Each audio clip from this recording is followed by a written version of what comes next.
in a very generous way. And in that process, we've now joined forces with Nassim and the Faculty of Music, and we're very grateful for that, not only for the expertise that she brings, but also for this connection with the Faculty of Music. And in fact, we're going to have events coming up that are going to be music oriented. Our next couple of events will probably be like that, and I'll tell you about that in a second. Now this year, our goal for this year for the CCC is to primarily reach out to our colleagues around U of T to build connections and also build connections not just in U of T, but in the arts and cultural communities in Toronto, practitioners, policymakers, and then of course more broadly, because again, we want to be thinking globally as we do this. And we want to build this CCC up intentionally, gradually. We don't want to bite off more than we can chew right now, so we can bite off a lot relatively soon. And we hope that after this year of seminars and workshops like this and events where we can bring people together, that we're going to be able to really have a lot of capacity to do the kind of research that we want to do and to connect that research to real practice on the ground and make a difference. So our next event is going to be December 1st. And it's going to be a conversation about the future of music venues. And it'll be a dialogue between Jonathan Bunce, AKA Johnny Dovercourt from Wavelength Music, and our colleague at UTSC, Mark Campbell, who's also a leader in that conversation. And Johnny has been working on a report on that topic, the future of music venues in Ontario, and also with very talented U of T students as part of our multidisciplinary urban capstone program here at the School of Cities to think of new approaches to music venues. So having said all of that, and we'll send out more information about that as the date gets closer. Having said all of that, I am more than delighted to introduce Gail Lord, who in her capacity as the Senior Advisor for Cultural Planning at the Creative Communities Commons. Gail is a graduate of the U of T, and she's so much more than that as well. She is the co-founder and president of Lord Cultural Resources, which, as you probably know, is one of the world's leading museum planning and cultural planning firms.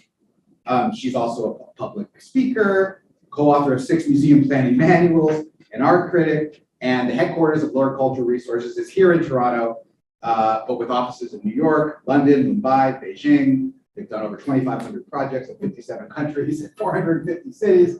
So she brings like an incredible depth, knowledge, and experience in dealing with the kinds of questions that we're going to be talking about today, which is to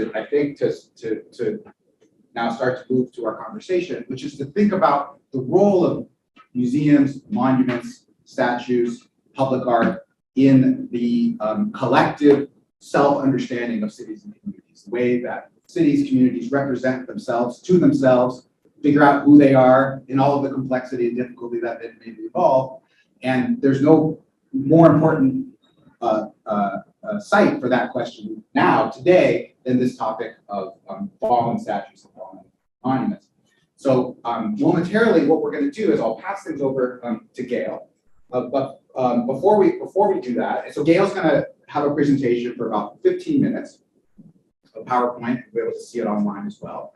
We really envision this as a conversation, as a dialogue. So Gail's presentation is a kind of conversation starter, and we want to hear feedback. We want to hear ideas. We want to think about how to take those ideas and put them into practice in some way or another.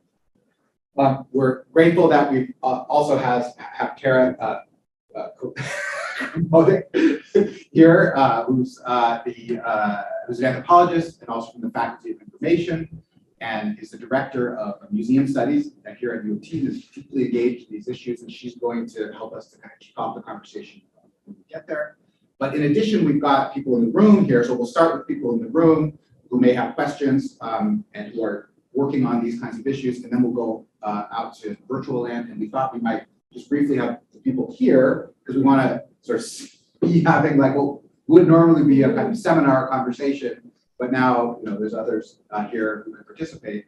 we want to, like we normally would do in a seminar, introduce one another but quickly, not the way we academics usually do, and as I'm doing a poor job modeling, with a 10-second introduction on who you are, and then we'll kind of go around quickly around the room, and then we'll come back and we'll give the floor to Gail. So, all right, 10 seconds. Yeah. Can you hum the tune to Jeopardy's? Like, yeah. Hi, everyone. I'm thrilled to be here. My name is Steve Gamester. I'm an executive producer at Saloon Media, which is a production company based in Toronto that focuses on historical films. And together with my colleagues, Elizabeth and Yuma, we are producing a film for CBC about statue topics. About statue topics. My name is Elizabeth St. Philip. I'm a senior producer at Saloon Media, and like Steve said, I'm a director and co-producer on this documentary about Statue Toppling. Hi, everyone. My name is Yuma Hester. I'm creative director with an Indigenous artists organization called Bawadin Collective. And yeah, I'm here working on this wonderful project, and I just really appreciate being in this space. I look forward to the discussion. I'm sorry, I'm just going to take over for 1 sec, just because I'm getting a lot of feedback that I can't, online audiences can't hear you. So the mic is here, so we really need you to project, really project. Yeah, so unfortunately, we can't have a mic with everybody, so that's like the best we have. So just as much as you can, France. Yeah, that's it. Thank you. Thanks. I'm Robert Foster. I'm the self-appointed chair of the Gail Lord Fan Club. I also serve as chair of Business for the Arts. I've just stepped down as chair of TO Live Theaters, which is called City of Theaters. And I have spent a lot of years serving in a not-for-profit role in arts and cultural organizations that cover the spectrum of the city. We also are, my wife and I are keen supporters of the arts, and she's had an outstanding career as leader as well. So it's our passion, and Gail and I have had many conversations, and I have an idea. I'll throw it at you later. Thank you. Hi, I'm Sean Newman. I'm the research and impact manager at Toronto Arts Council and Foundation, where I lead all of the research projects and partnerships. My academic background is in cultural studies and performance studies. I was previously a dancer and a choreographer, and that's enough. Hi everyone, I'm Shannon Litzenberger. I am a practicing dance artist, choreographer, director. I also bridge into the worlds of leadership development, public policy, and I'm very interested in the ways that artists and our practices can intervene in this world-making process. So how our society is organized and governed, and want for artists to be more present in that conversation. Hi, I'm Heather Meltzer. I'm principal at Bow Bridge Communications. We are a New York and Toronto-based PR firm, very small, but our primary focus over the last 10 years has been working with nonprofits in primarily the museum world, but also we've worked on a number of public art projects. Hi there. My name is Greg York. I am the founder of a large volunteer-run arts and culture group in Toronto, and I have 20,000 members. So this is an interesting topic for me to share with my colleagues, my members. Where are you? Hi, I'm Mark Fox. I'm a distinguished professor of urban systems engineering. I forget it times. Professor of industrial engineering and computer science. I was one of the people who made the school cities possible. And I was the associate director of research for the first 3 years. I'm now the director of the Urban Data Center. I'm the founding director of the Center for Social Services Engineering. So I have a deeply rooted interest in anything social. Okay, so Gail, take it away. Okay, so thank you. I just want to make sure, can we just do a test and see if people can actually hear me? Just let's get some feedback on that, because it could move the microphone down to this. The best indication is right over here. So the greener it is, the more people can hear. So the louder I get, you'll see the green goes up. The reason why we typically have people at the front is because the mic picks up best at the front. So Gail, I don't know if you want to walk around and see where it's picking up, but that's kind of Yeah, I think that might just take a little extra time. So I'm gonna speak and maybe you'll give me some signals, like, more up and whatever. And thank you all. I'm thrilled to be here. Thrilled to finally find out Mark Fox got me involved in this thing in the first place. I'm finally finding out what it is he does. So that's good. That's great, thank you. And just thank you all for being here today. So just to say, I think this will take 15 to 20 minutes and hopefully it'll stimulate a great conversation. That's the whole purpose. Nobody has a solution. I think I kind of do have a solution, but then that's just my particular way of looking at the world. But let's see what new ideas we can come up with. This is really a fishbowl. I'm not too sure. I thought of a fish named Wanda. I couldn't quite understand the fishbowl analogy, but maybe that's too old for most people, but it's a very fun movie. Want to look at a movie, but I'm not too sure about that. But it is certainly a brainstorming opportunity for us. So the first slide, and I assure you right now, I'm not going to, but thank you very much for doing the slides. I'm not going to read what's on the slide. It has been proven that people read 3 times faster than anybody, even I can talk. But we have a current debate around what to do with these statues. Some of them are hidden away under lock and key, as you're going to hear from my from my presentation. Some of them, there's this idea that they should be retained and explained. That's a typical British way of looking at it, retained and explained. You can hear them saying it with their marvelous accents. And then there are lots of people who think that they belong in museums. I don't have a slide on museums. I'm happy to talk, and I think we'll have lots of reasons to explain to you why they don't belong in museums, and that has to do with the evolution of museums as much as anything else.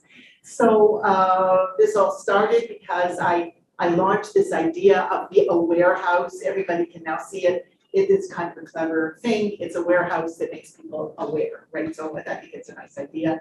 In the Globe and Mail, it got a very positive response, and so we're building on that. So the next slide, please. This is really a tremendous tribute to the researchers at the Globe and Mail to have found these 2 photographs. They are so moving, so affecting. On the left, if you read the cut line, this is heartbreaking to see, to your point about children. These are children in 1931 at a residential school in Alberta, right, being required to pray to a newly arrived statue of France. So we're dealing with an international, you don't know whether to laugh or cry a lot of times these days, and this is just so moving. How the Globe found this out, I don't know, but I think it's just so powerful. And then they paired it with a photograph, which isn't showing up well because of the framing and all the stuff on the top, which is one of the protesters at the Edgerton Ryerson statue standing on a plinth. And the parallelism, again, is very powerful and very affecting. So anybody, I think this is all in the public realm, but I think it's just one of the most powerful representations actually that I've seen. So the next slide gives some ideas, and I wonder if, again, I'm not going to read them. I think they're all good ideas. They're just different quotes that I found in doing my research. The fallen statues issue is a debate about public space. It's not just a debate about the statues themselves, right? Then we have to understand the statues don't tell us about people who paid for them. Well, neither do museums typically, or art museums either, actually, and installed them, nor what their intentions were. So these are very kind of interesting issues.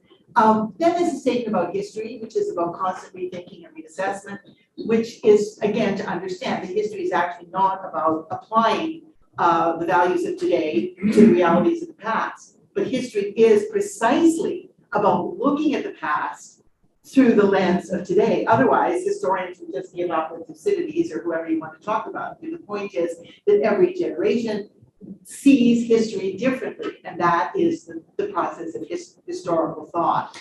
And we want to remember that. I kind of like the middle one, and I told you I wouldn't read these, but I do like them. It's easy to take a statue down. It's not easy. It's one thing to take the statue down. It's easy to hide it, and you'll be surprised how many are hidden away under lock and key, even before they're toppled, because now we have a kind of, what do you call it, preemptive toppling going down, where communities want to avoid conflict naturally. This is sort of natural thing to want, I suppose. And so they remove them even before people are protesting them. So we want to be aware of that. But it is really hard work to step into difficult conversations in an inclusive way. And by inclusive, of course, I'm referring to all sides of the story, not just people who toppled them, people who defended them, and so on. And those conversations, of course, are the basis of really a democratic society. So I want to introduce the idea of democracy here as well. So, and thank you, Cassandra. That's exactly what I need. All right. So I'm going to try and read the diagram. Okay. So next slide. The next slide is monuments define public space. I want to kind of create some distinction between monuments, memorials, and statues. They all appear in different ways in the public realm. In the case of monuments, I'm just going to sum this up very quickly. Oftentimes, a monument announces itself well in advance. Sometimes people even pay to get into a monument. They plan to visit a monument. They define the public space around them.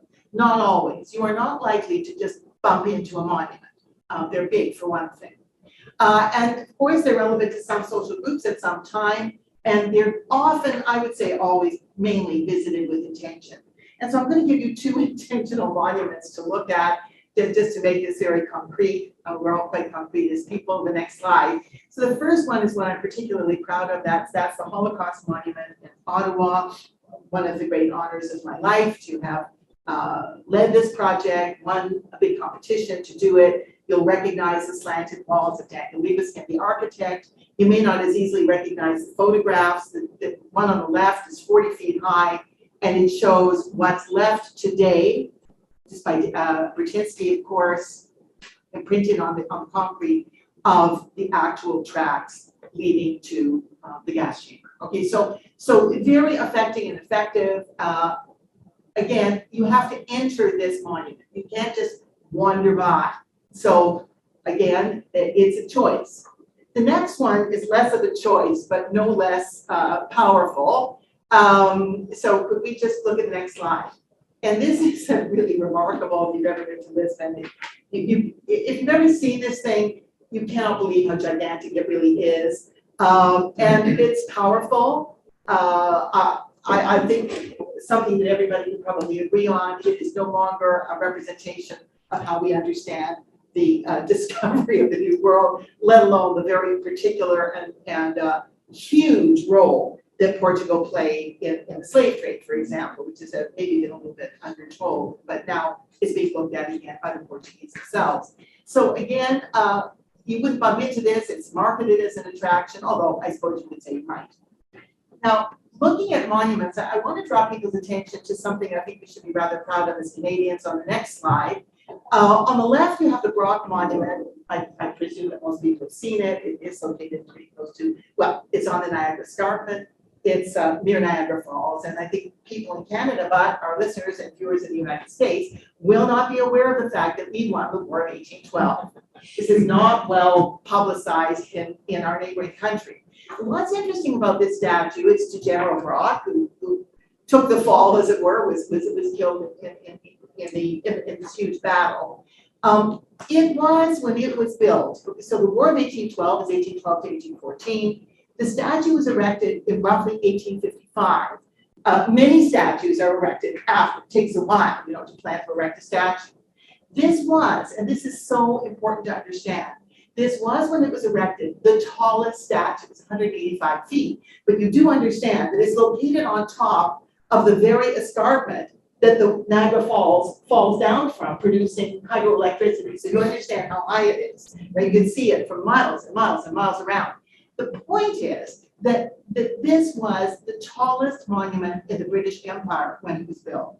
And I think it gives us a sense of importance to that particular war and victory. What I'd like to tell people, and this is related now to the picture on the right, which is something which is fantastic. It's a huge installation, a sculpture, landscape called Landscape of Nations, which was organized and opened in 2016, organized by the brilliant Tim Johnson, who is a personal friend and colleague and mentor in many ways from Six Nations, which is to celebrate and point out the role of Six Nations and other Indigenous allies, without whom there would have been no British-Canadian victory. It's that simple.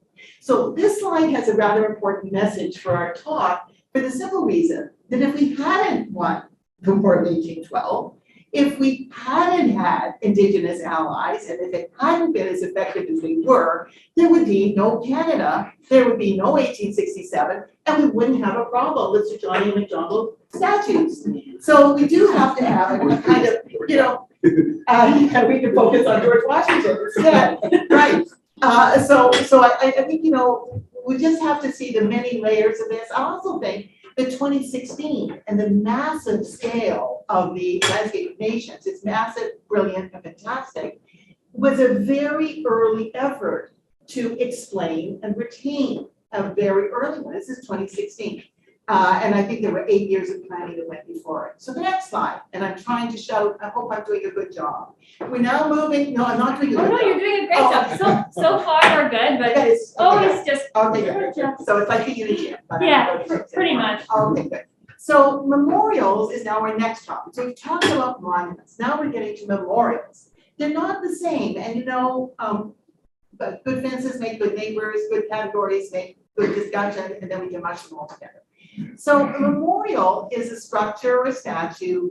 They are often located in designated places, like cemeteries, for example. Now, no cemeteries want us to actually move these fallen statues into cemeteries. That's a whole thing. But they are often, and they're often associated with museums, right? And that's interesting because the museum, it gives an opportunity to explain and tell the bigger story and update the story of the memorial. So let's take a look at some of those examples. They're pretty fascinating. Okay, so National September 11th Memorial and Museum. Again, we had the privilege of working on it for like 3-4 years before it opened. One of the greatest fountains ever created, I will just come out and say it, if you haven't seen it, you'll see it. It's a fountain that goes down instead of up. It's just utterly brilliant. I'm not gonna go on about it. On the right is the entrance to the museum itself, which is again underground. You see the slurry wall, et cetera, et cetera. The point is that it was a struggle. We started working on this 3 years after the event itself. It was a struggle to get the idea of museum across, not just to have a blaming memorial that said, these are bad guys, these are good guys, because museums have with them the idea of some type of objectivity or objective process, let's put it that way. And so that's kind of why I wanted to show this one. Let's look at the next one. Famous one, much earlier, the memorial at Cannes, not Cannes, which is going on right now, of course, which is again, it's a memorial. It started out being called Memorial pour la Paix, I should say, and now it is now called Memorial at Cannes. And it's again a peace monument. That's the idea, not based on a person or individual, but based on an idea. So we want to get into that. Should these things be about ideas rather than persons and personalities? Let's look at the next one. Again, memorials are often related to museums. On the left, people I think do know that the Holocaust Memorial Museum is also a memorial. Both, and their way of interpreting the memorial has changed over time a great deal. The memorial in a museum gives you the opportunity to be responsive to new ways of looking at, for example, genocide. It's become their main topic in, I want to say, the last 8 or 9 years. Not just one genocide, but all genocides, right? So the museum gives that opportunity. People don't realize that the V&A in London, much beloved by people who like decorative arts, was originally created as a memorial to the consort of Queen Victoria. She plays a big role in everything. Some other, I mean, she ruled a long time, and you know, she ruled a huge proportion of the world as well. We call colonialism, obviously including Canada. So let's look at the next 2 slides, please. More memorials. On the left, of course, the Vietnam Veterans Memorial, which set a whole new approach to memorials, utilizing and evolving the names of the people who were, well, on the American side anyway, who were killed. We don't have memorials of people who ultimately did actually win the war, which was not the Americans, but we won't get into the politics of that. The point is it set a completely new standard for memorials. For our purposes, really, not about statues of people, not about the great leader, but all the people. So that moves the public realm discussion on. And on the right, National Civil Rights Museum and Memorial, course, there are so many memorials to Dr. King, but this is the place where he was murdered, assassinated, and it is both a museum and, of course, an historic memorial as well. Again, the point being that it's a memorial of place. So that's yet another category of memorial. The other ones I've shown you actually are not category with place. Okay, now we're going to move on to a new category, statues. So statues are actually our topic statues. You can't talk about them without talking about the broader context of what's going on in the public realm and the different ways it happens. They're freestanding.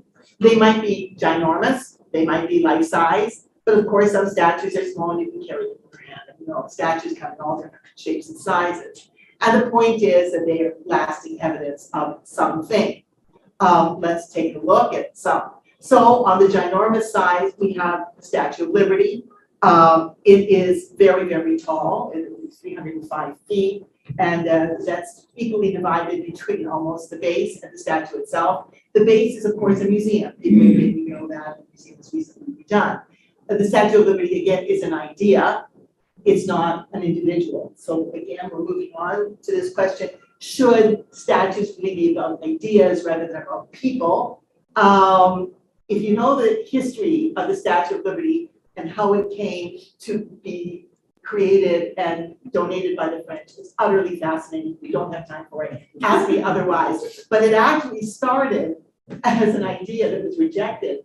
Did you know the story? You say rejected by the Pasha who ran Egypt at the time as being the West shining its light on the backward East. And he thought this wasn't such a good idea. So I mean, the issue about it, so it was remade by the artist to become something that, of course, is embraced by the entire world in many respects. But behind, I guess what I'm trying to say is behind every statue, there are many layers of stories.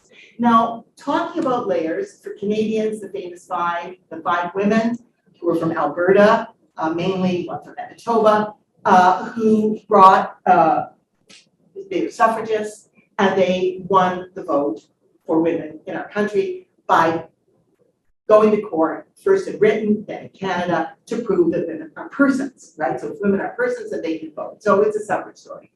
However, there are many layers to this story. And this marvelous statue, you can see that they're life-size, being Canadian, very modest, you don't have some big, huge thing.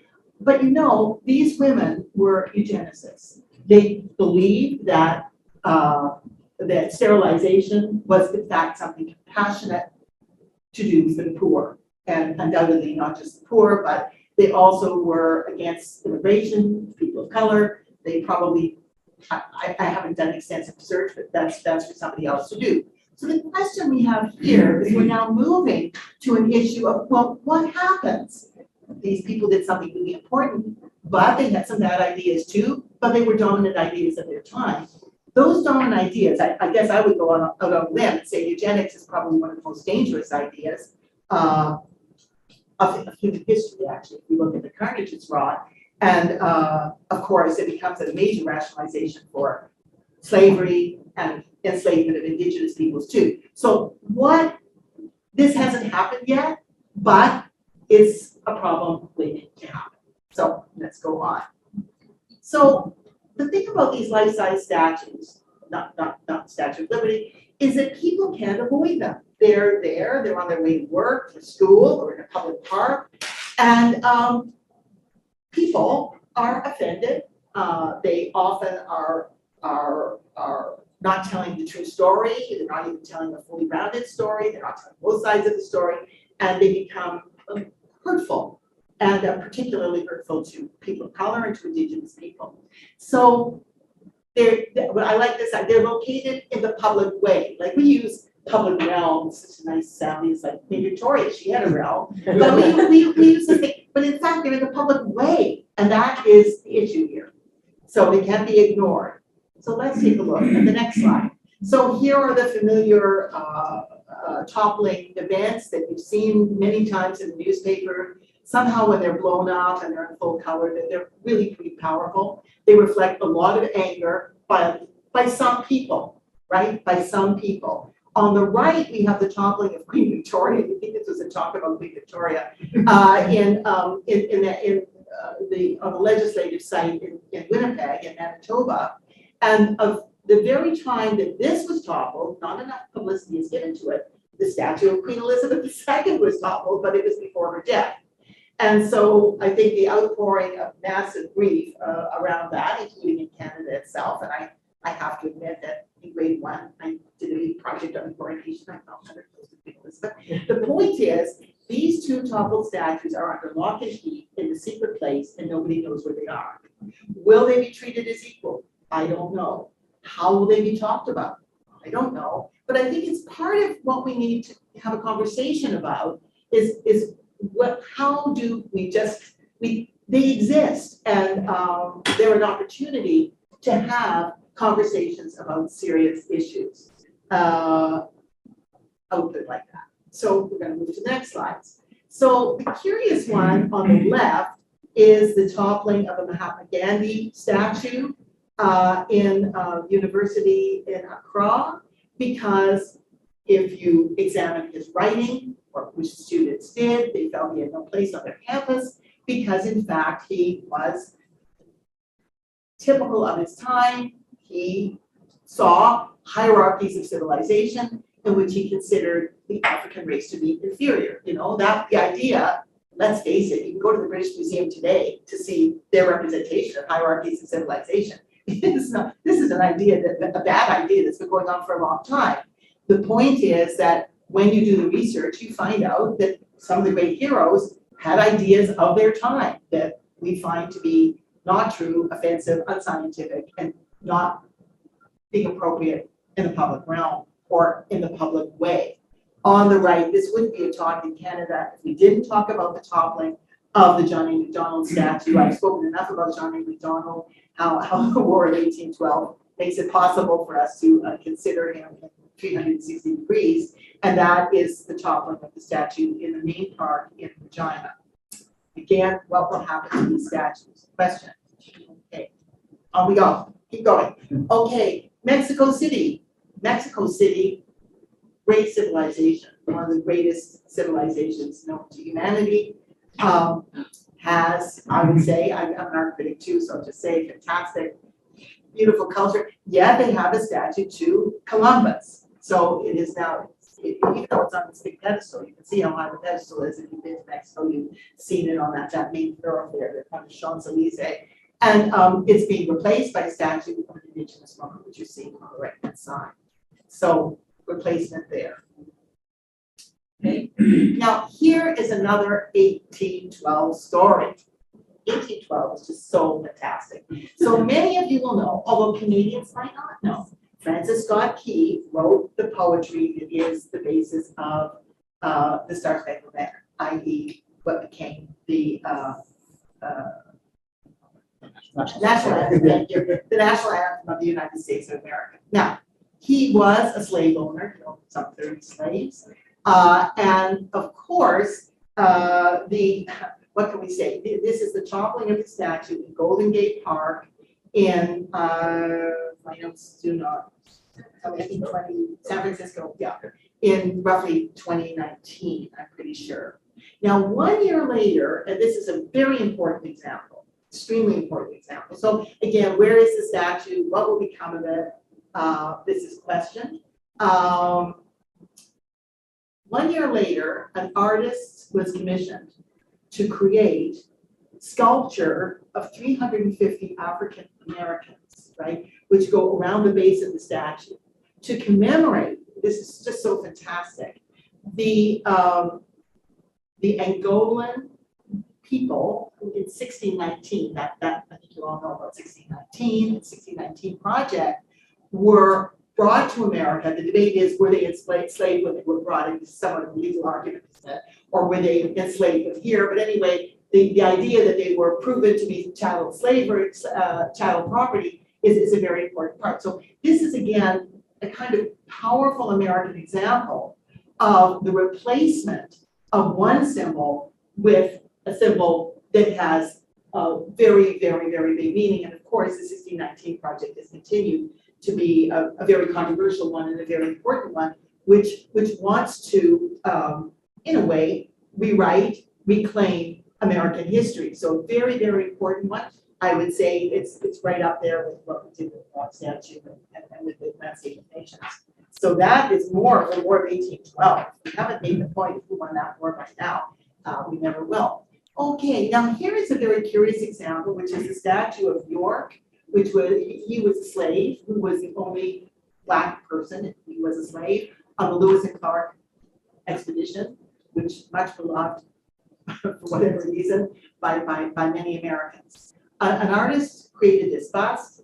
There had been simply a plinth commemorating his presence. You could see York and so on. And it was erected in 2021 by an artist who had made the bust to commemorate York. Now, there's no question, having I read the story about the expedition to some museum in St. Louis, Missouri that I was working on, so I had to know about the expedition.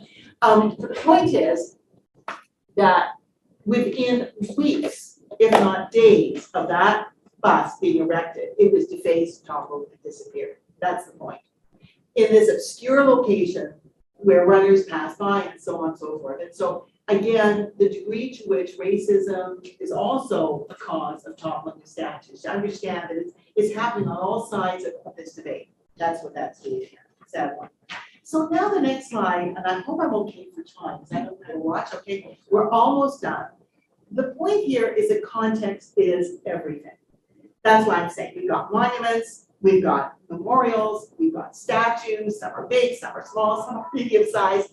The big thing when we talk about public space is context is everything. And here is a fantastic project that's happening in Los Angeles, where I think people will know the incredible work of Carol Walker. And they're doing a big project to open next year where they're taking Confederate era statues and they are pairing them with contemporary commissions to bring out the meaning, the change in them. So it's again, it will take place in a museum. I think it's at Mocha. Yeah, it's at Mocha, which is a good location for it. So again, it's taking items out of the public way. It is pairing statuary, works of public art, works commissioned in fact, with statues of the Confederate era. For Canadians who are not familiar with the American peculiarity of Confederate era statues, that's a separate subject. It is so shocking, but that we just can't do everything today. But so that's one, it's a kind of, it's not a remain and explain, it's more about moving into the world of public art. It's an interesting example. So then we have another context is everything, which is a Canadian example. I try to be very fair-minded, even though we're a small country, but we do a lot of good things. Let's look at the next slide. So this is one of an artist who I happen to like very much, Ken Lum. People will know his work. This is a piece which is the buffalo and the buffalo fur trader. It's huge. It is, I think you get an idea of the scale of it. Ken is part of the group of the monuments. Monument Lab. Thank you. That's great. Monument Lab. This is a major statue, monument, hard to know how to describe it, work of art, it's a work of public art that has been sitting in storage now for 10 years. Why? It's somewhat ironic. It's based on a 19th century photograph, shows the fur trader, and that's the fur trader, right, in Buffalo. And there is a concern on the part of city people that this will be offensive to Indigenous people and other people. So it's a little bit like, let's avoid controversy, let's avoid confrontation, let's avoid anger. So let's just remove. It's preemptive removal, which is what's happening all across the country with John McDonald. Those statues are being quietly removed. Some communities may love them, some, whatever, but the point is, let's avoid, Canada, peace, order, and good government. That's what we stand for. I'm pretty proud of it. And so that's kind of the rule that we're applying to these things. And Ken has come out and said that censorship, and there's quite a big debate about it. So now we're getting into, so what do we do? So we have problems here. What do we do? And I guess what I would like to say that, first of all, in the public way, monuments and statues cause misunderstanding, reinforce stereotypes, and misrepresent history. Whatever the intentions, it's stuff that happens. Unlike museums and memorials, the representations lack context. That would certainly be an issue for Ken Lum, lack context. They are imposed, not proposed. And I think that's another dimension of it. So my thought is that, and we can go to the next slide because you've got all of that, is that the Aware House is actually a safe place to explore all these ideas. They need to be explored. It's not enough if you could add a plaque to say, you know, the bust of, here's a photograph of the bust of York was here, it was removed, it was a bad thing, it was a bad thing. Removed. You can remove and preserve, you can remove and destroy, you can retain and explain. You can say, well, we're no longer going to have monuments of individuals, but in a way, I think that the Ken Lum statue kind of demonstrates it's not only about individuals, it's just about these things. People are sensitive and you have to test them and you have to try them. And I think that the Aware House is a place of democracy where we can try things out, right? And so the next slide is, here's the theme coming up. It's a new type of public institution. It's filled, can you read quickly so we can save time? It needs to be equipped, by the way, to move, store, and display huge objects. Most museums will never have that equipment. So that's one reason why the museum might do it, will just never work. These are big, heavy things. They have to be moved around. And they have to create context with room for multiple perspectives. They're going to engage meaningful conversations with groups just like this, a lot of different disciplines around the table. Everybody's going to have a different view. They don't have to be expensive space. It can be found space, but it needs to announce itself. It can't just be you stumble over it. And we think that there should be pilot projects with pop-up warehouses, because one of the things we've learned, my colleagues and I, as we've explored this, is that the attitude to these statues varies. American South sees it very differently from the North. We haven't talked to people in Alberta yet, but my guess is that they would think differently. So now we're going to go to almost the end. So here are some ideas. Could this be in a warehouse? This is the bus station. It's in some, maybe we'll talk. Is that a nice place? If we do a pop-up could just be for 6 months. Another, could this be in a warehouse, is, here we go. This is up in Downsview. You know, it's going to be a disused airplane hangar because they're being moved to Alberta. But anyway, that could be a marvelous warehouse. Looks fantastic for that purpose, and it's an interesting location.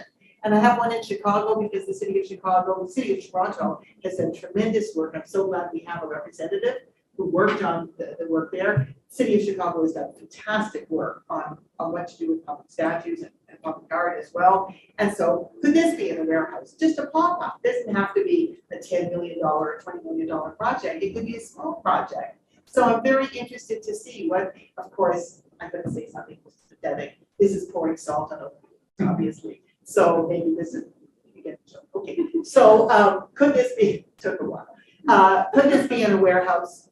Why not?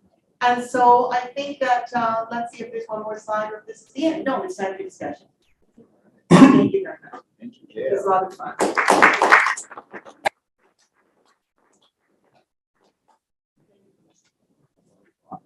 So we've got a lot of stuff to talk about here. Apparently. Yeah, and I think we've got a good group of people here to respond and think about and provoke and be provoked. So with that in view, we've invited Kara to start out the conversation and raise some questions from her expertise and point of view. So take it away, Kara. Okay, so I'm going to face towards the microphone, which is a little bit awkward, Gail, but this is for you. So first off, I want to thank you for bringing into a public discussion ideas where history is complex and nuanced and where history making is messy. And for those people who write museum labels or try to do things in condensed formats, you'll know how challenging it can be to tell the history of colonialism in 200 words, for example. And so we often find these simplified narratives in our public spaces. And I appreciate your call for us to lean in to the messy and complicated. I'm going to offer sort of 3 observations that hopefully will also further catalyze conversation And there's sort of three different topics that people can pick up, or three different threads you can pick up. And I encourage you to include your own or take up any of these. The first question I have is actually around why museums aren't able to do this work. When we think about the movements such as museums are not neutral, these are exactly the kinds of conversations they're encouraging museums to have in their spaces. And when I think about some of the current work being done at the Toronto History Museums, for example, but all across the world, museums are looking to have these democratic, complicated conversations. So what is it about public perceptions of museums, you raise the word objective and neutral, that linger and make this a challenge? Is it that too often we only imagine museums that are Crown representatives, like the Royal Ontario Museum, and we don't think enough about international leaders like the Woodland Cultural Centre as a museum space? So I'm interested in what it is that makes us think we need a new kind of cultural institution and a new kind of cultural space, and why the ones we have currently aren't meeting our needs. Or perhaps they are meeting our needs, and maybe there's people on the call who want to hop into this. I'm also very interested in my own research and work. When we are doing decolonial practices, when we are looking for equity, diversity, inclusion informed work, one of the risks we always struggle with is when we critique the colonial, we continue to put our emphasis on representations of colonialism. And I'm always curious about how do we make sure that in our decolonial work, we also attend to the stories and narratives of a wider group of people and individuals, and how do we decenter the narrative and start somewhere else? I was very happy to learn last week from John Moses, so there's also a story on the CBC about a school in Brantford that is being renamed after Edith Montour. And Edith was the first registered Indigenous nurse in Canada. She had to leave Canada to get that registration. And somewhat gloriously, her name will grace the school that used to be called Ryerson Heights. And one of the very interesting things about this process that might also be interesting for this group is that, as I understand from the CBC story, there was a long list of 250 names. A committee narrowed it down to 11. And students at the school were involved in researching those 11 people to learn about them and to have a say in who their school would be named for, thinking both about the individual story and importance of the individual, but also the values that they represent. So how do we make sure when we are in our warehouse, we don't just keep our focus on colonial perpetrators and also understand other folks who are so crucial to building a different story? Our history can't be only based on what we don't want or what we want to work against. We also, to have an effective history, we have to have something we can hold on to and feel inspired by and drive us forward and identify with. And then my third provocation comes very much, Gail, I loved your phrase of in the public way. I think this is really beautiful. And these statues in so many ways were meant to be tools of nationalism, tools of imperialism. And people are feeling them very keenly as weapons, right? Weapons of colonialism, weapons of imperialism. And I'm quite inspired by the work of artist Pedro Reyes. And he has this beautiful project where he melts down guns and makes shovels that are used to plant trees. And I love this very literal rematerialization from a weapon to a tool. And I just wonder, can we also, in our realm of possibilities, think about a very real material change, bring our artists in, And can we turn these weapons into tools in some way that is maybe not only about education, but maybe also about other civic action? So those are my provocations. I thank you, Gail, for the opportunity to think about these things. And I'm very interested to hear what other ideas are in the group. I think we should hear everybody. I've dominated well for a while. Okay, you want to gather up questions or, okay? Oh, I take them. Okay, sure. I know Nassim had a question. We can be collective. Yeah. Yeah, I like the idea of collective because I have a million questions, so thank you, Gail, and so I have one question for now, because I'm coming from sound and music. These public monuments are, even when you say they are democratic, and they are kind of a, for a good purpose and a position to the public for walking by to understand and to be engaged, to be confronted by these ideas behind the monuments. Yet I wonder how democratic can they be if some people cannot see this imposition? Can sound be involved in these monuments? Great idea. I'll answer your question. I don't think that the statutes of the democracy, I think the aware house is the space of democracy. Yes. Yeah, I think we have to be very careful about that. And yeah, I think the aware house gives us the opportunity to make lots of noise and have sound. I love noise, so. But I think again, they can bring them alive in different ways. The idea is to look at them differently. Absolutely. And to that, I asked my second question. It's, you are asking to, let's face our shames and guilt in a very productive way. I love that idea. I love to be confronted by difficult thinking and encounters. What was the response you got? What was next to the positive response you received? Did people get uncomfortable to face their shame publicly? Okay, so do you want me to actually respond? I'd love to respond. Well, You won't got be some, heard yeah. that I didn't respond. Not at all. Maybe we'll hold that Sure. and let other people respond and they'll come back. Yeah, I think that's a great question. You made me think. Maybe let me throw in one more and then you can sort of maybe take these first Okay. set and then we'll go to other people in the room and then we'll go to then we will go to the virtual room. just to make it very short, like, so it was sort of implicit maybe in Nassim's question, is what future, given, I mean, your main topic here is the aware house, but what future do you see for the statues? I mean, if they are essentially an imposition, is there a place for them anymore, in some vision of the future? Whatever we do, if it's going to be imposed on people, are they inherently non-democratic, or is there some form of them that's persistent that have a place? So that, I mean, just raised it. Anyway.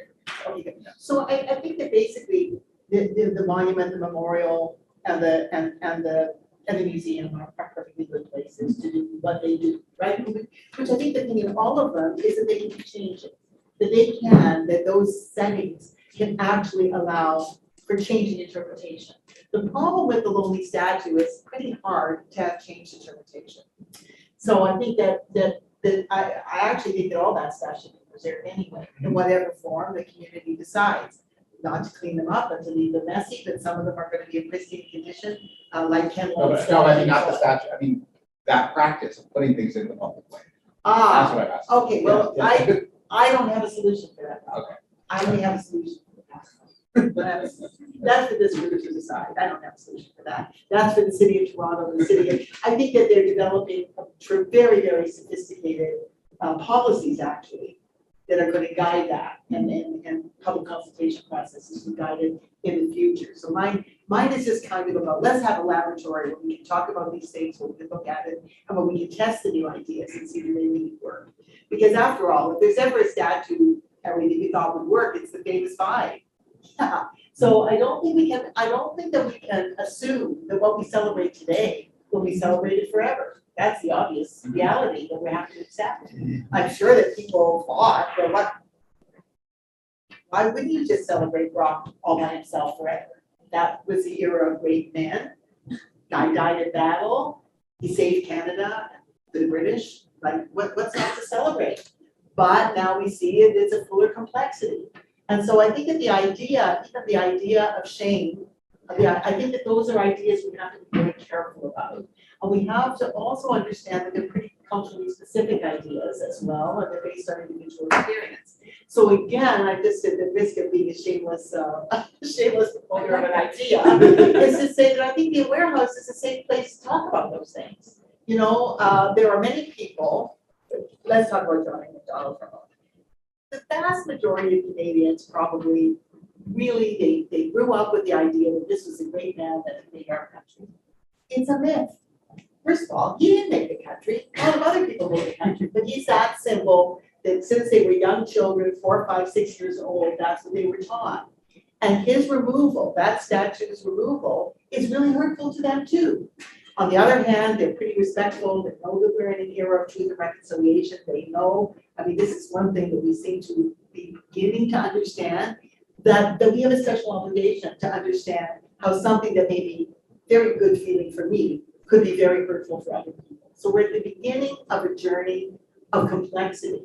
And I kind of think that we have to be prepared that we don't even know how complex it's going to get. And that's why we need a place for that complexity. So that takes me to the issue, the Kara's question, which is very difficult, which is why not museums? So museums are in the process, they're in the process.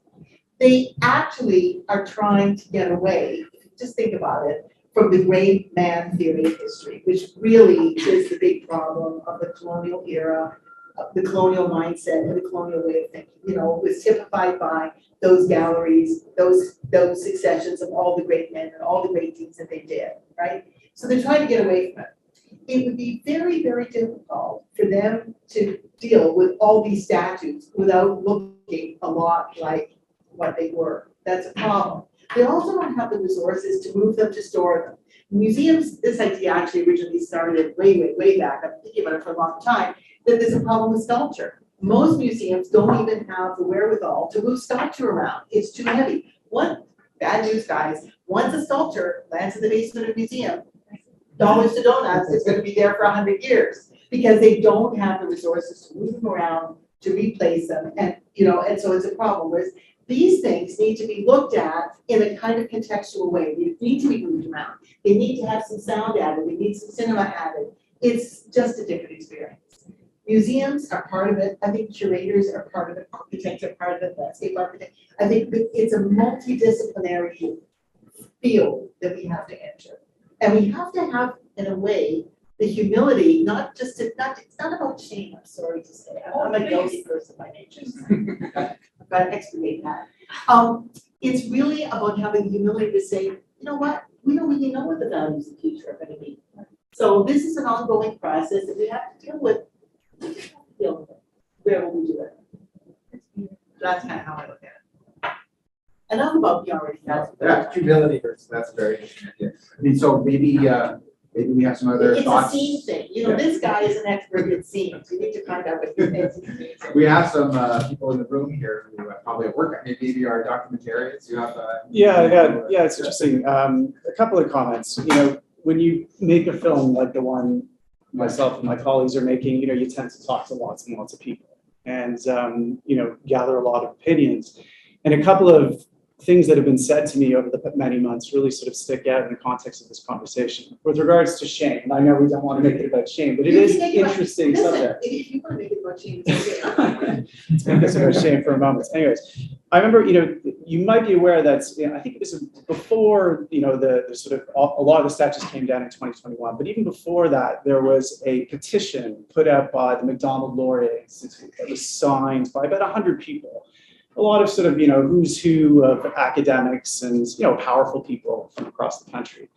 And I've spoken to several members of that organization, the MacDonald Laurier Institute, and asked them why they signed that petition and why they think that there's a lot of emotion around bringing down statues. And one comment really sticks out with me. I said to one member, why do you think, and polling does show this, that the majority of Canadians do not think that these statues should come down, specifically the statue of John A. MacDonald. So we should keep that in mind. The majority of Canadians don't agree with this. I think often in sort of, cultural spheres and at universities, there's more progressive attitudes, and that doesn't represent the entire country. We need to be mindful of that. But I asked him, why do you think that most Canadians don't agree with this? He said, because when they see these statues come down, it communicates to them that they should be ashamed of Canada. And most Canadians are not ashamed of Canada. They see this country as one of the greatest countries in the world, a country that is welcoming to immigrants from all over the world, a place where people come to build their lives. Does that mean it's a perfect country? Does that mean that, it doesn't have things in its history that are problematic? Of course not. But I think we need to be mindful of that, how a lot of people view these statues coming down. They see it as not necessarily an attack on John A. Macdonald, but an attack on themselves. In fact, one of the other most fascinating conversations we've had during the development of this film was with a neuroscientist who specifically studies, I'm going to get this word wrong, it's a metaphor, anthropomorphism. Thank you. Which is essentially, ascribing human characteristics to animals or statues. And he's looked a lot at statues. He said it's important to understand that when these statues come down, they're not just toppled, they're degraded. Right? You saw those pictures of Ryerson up there. The head is cut off. I mean, we've interviewed several of the folks who were involved in that, including the guy with the sledgehammer who was smashing into Ryerson's head. And that process is very important. It's one of our major goals for this film is to speak to the people who are on the quote unquote front lines of bringing down statues or opposing bringing them down. And their head flats. Paint and the rough justice all put on it. And you can see that process. You can see how this statue has undergone that reckoning. So if there's to be in a warehouse, I think it's a fabulous idea. Seeing the statues after they've had that rough justice and understanding the voices who participated in that action, I think should be a really crucial part of it. It shouldn't be people from above imposing what these things mean. It should be remembering this moment in history when this happened, because it is a unique moment. Human beings have always torn down statues, but it swells up at certain times. And why, one of maybe the most famous Canadian historian in the world said to me, I still don't understand why this is happening. And, I think that's still a very important question to ask. There's a lot of factors involved. Anyways, that's enough talk from me, but do you want to? That's a much more beautiful and eloquent way of putting a question that we were discussing by email yesterday, and how to both acknowledge the fact that most of the population is not going to be seen it this way necessarily, and how to bring them into this. I mean, even the comment about, well, if there were no Brock and Tecumseh and that we'd all be Americans, well, you could equally make the argument no John A. Macdonald were all Americans, right? I mean, the people who support him, who feel like, of course, there are very problematic parts of this history that need to be acknowledged. They will say he had a vision for Canada, and he's not the only person in that story. But without John A., perhaps we're not sitting here as Canadians, and really. That has to have some value. That has to be part of this discussion to recognize that not everyone thinks these should come down. Well, what if you saw the warehouse is also a place where people could actually talk about John A. Macdonald and where they might come up with an idea of how to bring a statue back in a different way. So you can also see it as I love the celebrated destruction. It's like the Fluxus movement or something. Art history, but anyway, that's powerful. I love that, by the way, very quotable quote. It took power to put it up, power to take it down. This is fantastic. But what about if we also see it as a place of creativity where people, the public, can work together to invent a new way of representing John A. Macdonald? Oh yeah, and those statues are way more interesting after they've been ripped down. I mean, I worked at History Channel for 10 years, and we had a rule when the producers would make film with us: never film a statue because they're so boring. And the irony of me making a film about it now is not lost on me, but it is interesting how these kind of old traditional colonial works of art become much more interesting. And when you look at a lot of artists who are reinterpreting the statues, like Hugh Locke in the UK, who does these wonderful things with draping different, textiles or metals over these colonial statues. you do bring them to life in a different way, that we shouldn't see them as static. We shouldn't see them as, they're literally meant to be in stone, but of course they're not. We've always reinterpreted statues. I mean, there's evidence in ancient Rome that's, frescoes have been, the faces of old emperors have been sort of painted over to put the new emperor's face on it. So this is something, I think it's healthy. It's a healthy thing to engage and reinterpret this history. For the longest time, we ignore these statues. I think one of the biggest challenges, of course, is how do you get people to go to the awareness? I understand that it is an imposition to put these statues in a public place, but at the same time, isn't that kind of the point? Not everyone goes to museums. And I asked the historian this question, why do you think we shouldn't take them to museums? And well, not everyone goes. If you pass the statue in Houston every day, it may not register every time you pass it. But at some point, you might wonder, who is that guy? And when you take those statues down, you remove a lot of those opportunities. So, there is something about having these things in the public space. And by the way, the statue of John A. that used to be in Kingston, we filmed there about a month and a half ago. The statue was removed by the city, and the city put up a plaque that said the whole city was reinterpreting its relationship with John A. Macdonald, and to be more inclusive, to be a fuller history of the man. And someone had scraped into the sign, it looks like with a knife, anti-white. So I think that also speaks to the fact that there is a danger of backlash here. That, like in a lot of history, people on the extremes tend to drive the conversation forward. And if we don't get a hold of it and try and take the conversation in a more responsible way, then I think those extreme forces on either side,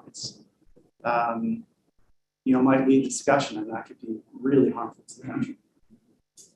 Can I just ask a couple of questions? Because what's kind of coming up for me is this tension between a kind of crafted colonial narrative of Canada and the way that is symbolized through memorials, monuments, and statues, and our changing relationship to that. And staying in that paradigm of the colonially constructed narrative in a new relationship is kind of the proposal of this Aware House, like putting these monuments and statues in a space where we can engage with them differently and understand context and be in that kind of evolved relationship to the symbols. But what's coming up for me is the moment right now, like what is the narrative of our society that we are trying to build? Like, is it a narrative of engagement across differences? And so when we talk about the symbolic realm through statues and monuments, and we're not in a monolithic society where there's a singular narrative, who is speaking to whom through these symbols right now? And in the erection of these symbols, like at what point do those symbols become an artifact of history?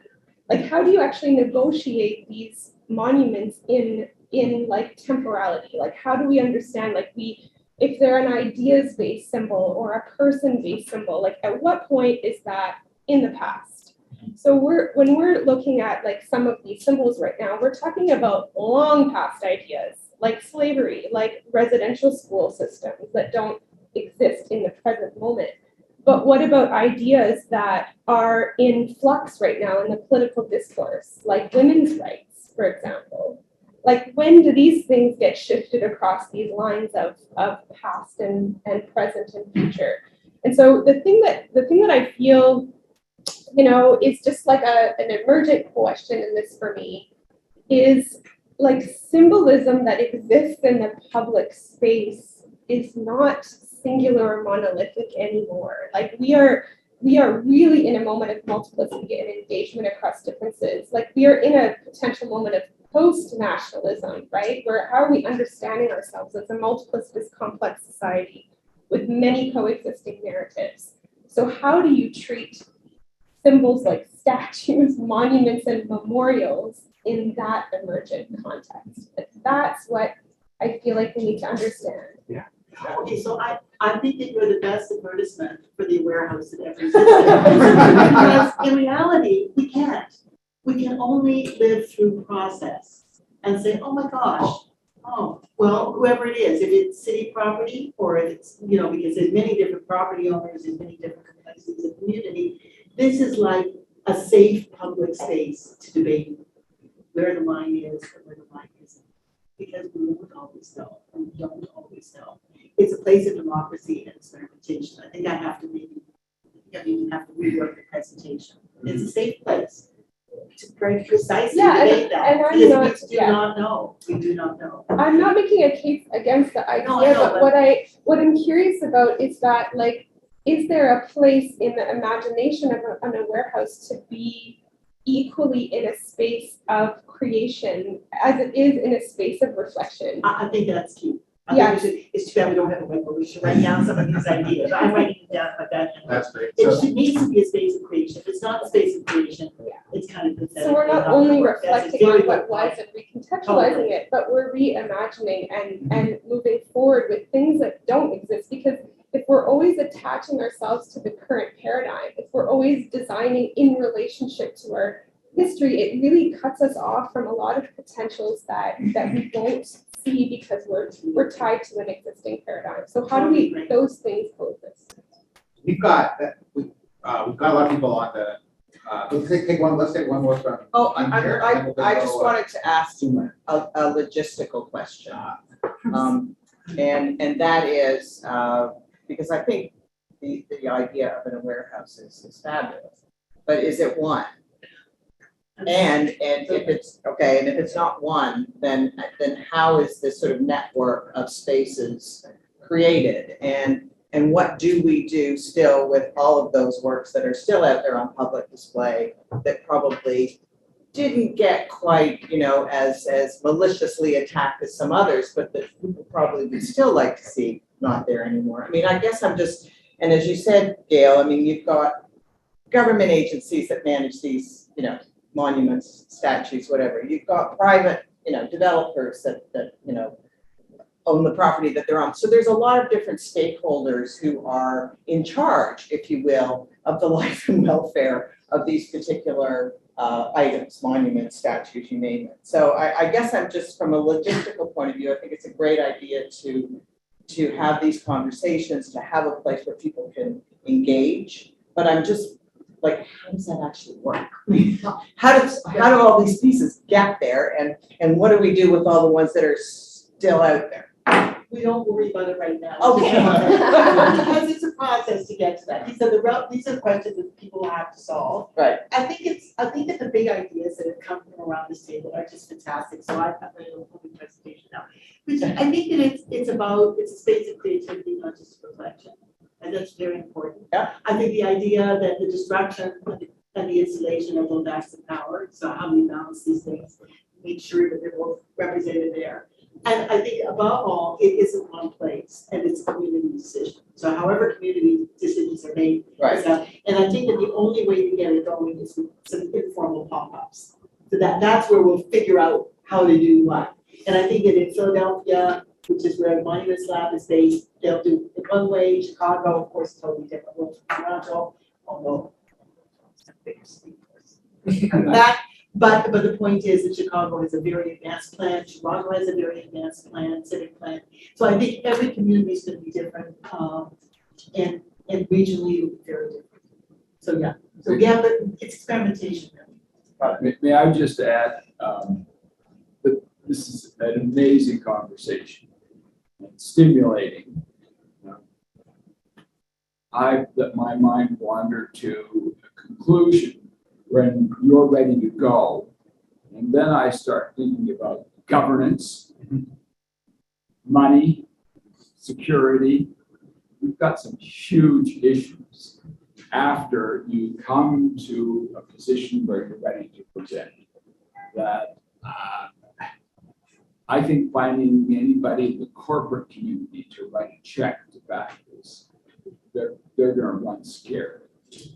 It's interesting you bring that up because so many people who we've tried to contact to talk about this film just will not talk to us, and because they're terrified. And it is interesting that that exists, that fear exists on both sides, that no matter, it's this feeling that if I raise anything that's in defense of the statue, I'm going to be labeled an apologist for colonialism, regardless of how nuanced my argument is. And on the other side, it's this, no matter what I say, people are going to see me as a vandal, and they're not going to understand the long history behind this. So I think there is a real, but it's also part justification to do this, to create that safe space. And the pop-up idea, I think, does make sense. Concept at a smaller scale. Because the whole idea is that monuments are more ephemeral now. They're not permanent because permanency is an illusion. You just never, like, other than the pyramids, how often? That was a big theme of the German response. I mean, it gives us comfort to sort of lay something down permanent. It doesn't exist. One of my favorite things to do is walk through an old cemetery. We see the old gravestones where literally, time has erased the names, right? Because the rain and the erosion of the stone has removed them. I mean, that is a metaphor for. For you to say you got a lot of years. There is that monument. Yeah, we think it very differently.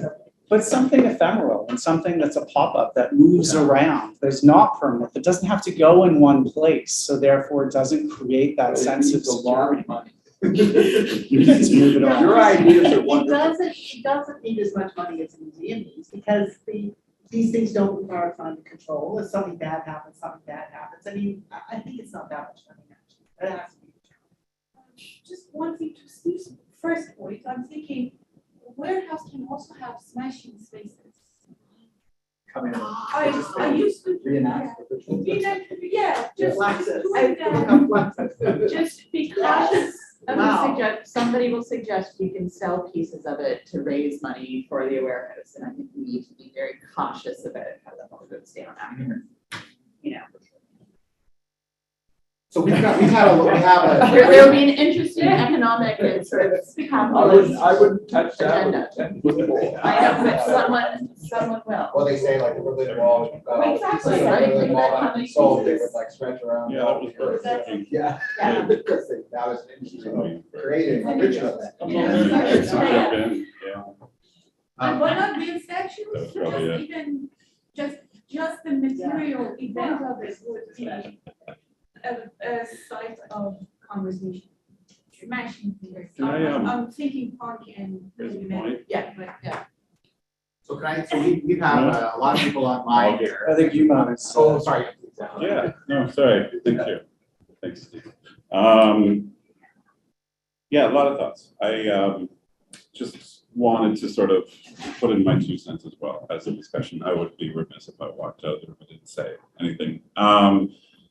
So I'm from 2 First Nations communities. One side is Korean, one side's Ojibwe. I have 4 grandparents that all went to residential school. And my family and I, we live in Hamilton. And the Sir John MacDonald statue recently came down. And I think as soon as maybe a month later, the mayor was like calling to have it put back up, and even just move to a different space. To Steve's point, there was a lot of catharsis in bringing down that statue. Because for us, and I don't speak for all of Indigenous people, I think for a lot of the conversations I've had with my family, like this is really what we're up against is an empire that's been put here against our will, and tools like slavery and genocide have been utilized to do that, and that's the most persistent thing. I think when we talk about shame, when we talk about healing, I think that's sort of the most persistent thing that I've seen in all of like the conversations I've had with people on this topic. So I think there may be some trouble, I think, with the idea of like a warehouse for sure, and potentially being in an unsafe space for Indigenous people. And if that was something that was like done in a proper way, I would say that would be the community to engage with primarily first at the beginning of the process.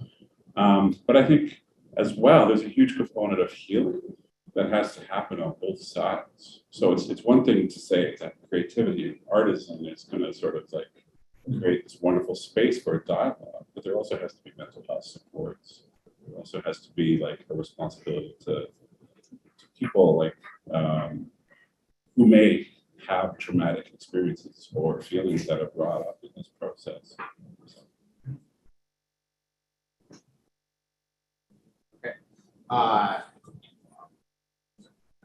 We have about 10 minutes left, and we've had people patiently here online and with a lot of questions. I think Cassandra was going to sort of compile some of those. Yeah, there's about 10 questions, various comments, a lot of thanks from the online community for the conversation, good points. Again, we need to always talk towards the mic. So I know that's a hard thing for us in here to remember. It always is. But there's lots of comments. I'm going to start with the first question. There's about 6 questions. I'm also going to say if anybody can stay longer, please stay, and we'll try our best to get through all of the questions and the comments. First question. Did you have times of removing and destroying monuments in the last decades? In Germany, we had this after the First World War, after the Weimar Republic, after the Second World War, after Stalin's death, and in the 1960s after reunification and now.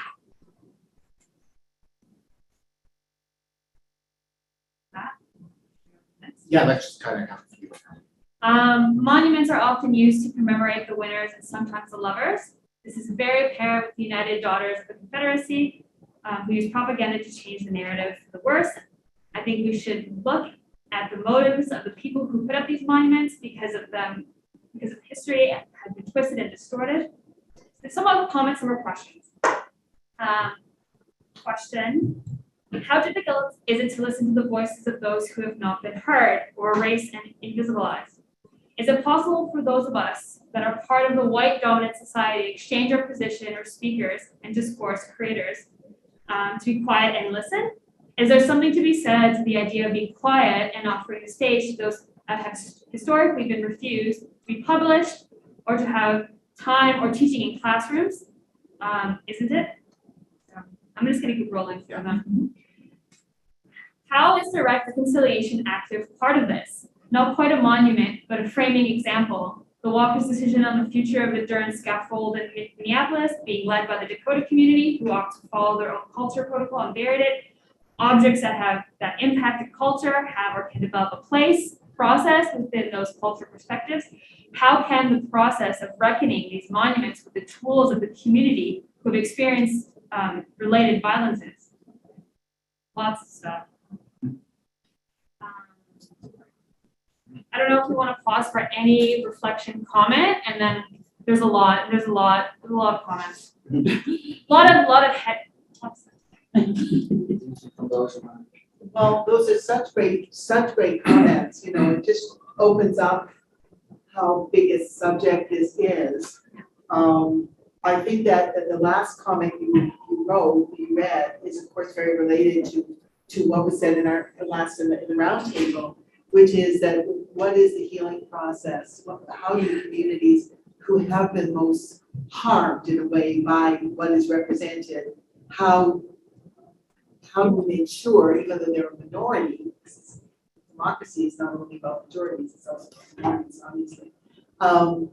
How is that engaged? I mean, I think that there's just so many questions. They're very good. They're really great. It's humbling. Thank you, everybody. Couple more. Oh, there's more, yeah. Some of our contributions, this is a contribution to the discussion. From my experience as a museum director of a kind of a warehouse with many toxic statues and monuments of Germany history in Berlin, I can only say that it functions as a safe space that does not hide negative history, but also does not simply leave it standing. Jewish people, for example, who are hurt by Nazi monuments also come to mind in yours and speak up for the kind of contextualized presentation, but the compromise is so seductive that politicians in particular love the museum as a repository of toxic monuments. And there are many voices in our country that would like to have democratic debate and example reoccurring artist interventions in these public spaces. And I have to say I love my museum, but I agree with them. Multiple solutions and disputes must continue to be possible side by side. I if I could just say, I think that one of the kind of dangerous trends that you can get into is nostalgia. And so nostalgia, like irony, are not necessarily friends of knowledge. And so I just think that this is part of the complexity that one has to deal with.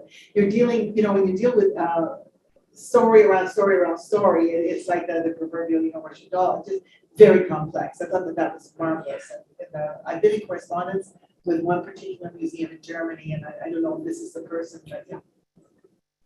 I can let you know who it is. Yeah, but there's so many. So sure. selecting Well, as many. This is fantastic. I hope can we keep all this? Because it's as an equally important record of today as anything I presented, maybe even better.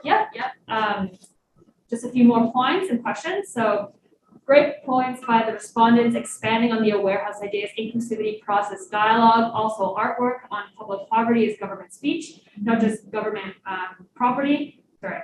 There are abstractions as well as metal and stone objects. Next question. Is our history in quotations, everyone's history? Yes, we do need to hear all voices and perspectives, or do those with money and power get to tell their version of history?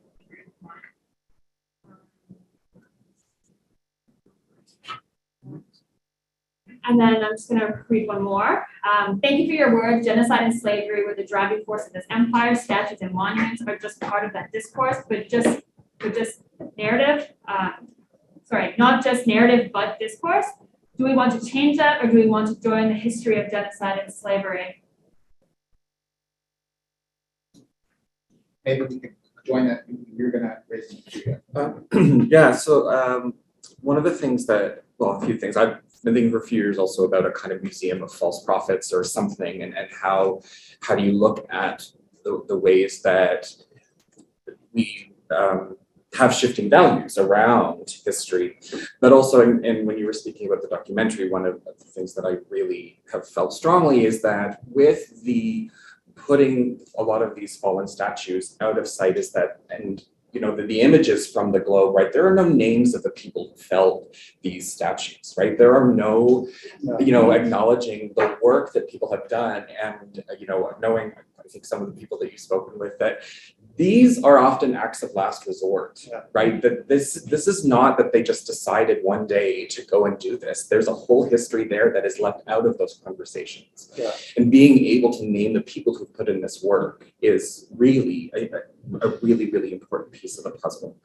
And when you talked about the majority of Canadians not being okay with this, I mean, Canada was built as a dominant white supremacist nation, so it's not surprising. That's evidence that the whole project around these statues being nationalizing structures worked, right? And on when you were talking about safe space, I think about Catherine McKittrick's work. She's at Queen's University. It talks about learning about these kinds of histories is never safe. It's not safe. Who can it be safe for? There are people that it's perhaps more safe for, but just needing to think about what does safety look like, on the ground in the experience. And because one of the other things that tends to happen is for settler folks, white folks, when we're talking about race, it's easy to center their experiences of learning about this, and that's a difficult thing to go through. So it's about being able to balance that, honoring that, learning about these things can be, some people describe it as traumatic, but there's a kind of relative relationship there to just sort of be, to think through.